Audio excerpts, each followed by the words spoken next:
Hello friends, CSK versus Punjab Kings మధ్య జరిగిన మ్యాచ్లో టాస్ గెలిచిన పంజాబ్ ఫీల్డింగ్ ఎంచుకుంది. బ్యాటింగ్కు దిగిన సిఎస్కే ఆదిలోనే శాంసన్ వికెట్ కోల్పోయింది.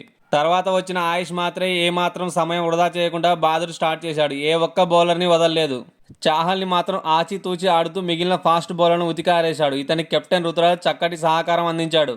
96 పరుగుల భాగస్వామ్యం నమోదు చేసిన తర్వాత రుతురాజ్ అవుట్ అవడంతో శివం దుబే క్రీజులోకి వచ్చాడు. ఆయుష్ మాత్రమే 43 బంతుల్లో 73 పరుగులు చేసి అవుట్ అవగా తర్వాత వచ్చిన కార్తీక్ శర్మ కూడా వెంటనే అవుట్ అయ్యాడు. క్రీజులోకి వచ్చిన సర్ఫరాజ్ నలువైపులా షాట్లు కొడుతూ స్కోర్ బోర్డును పరుగులు పెట్టించాడు. 12 బంతుల్లోనే 32 పరుగులు చేసి అవుట్ అయ్యాడు.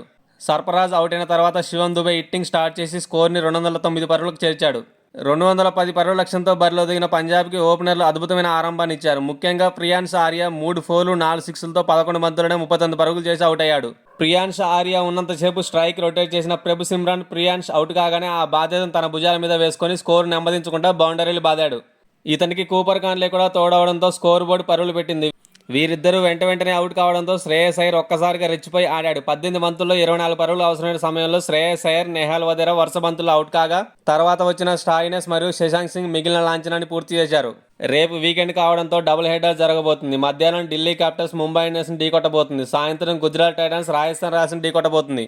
మీరు ఏ రెండు టీమ్స్ గెలుస్తాయని అనుకుంటున్నారో కామెంట్ చేయండి ఫ్రెండ్స్.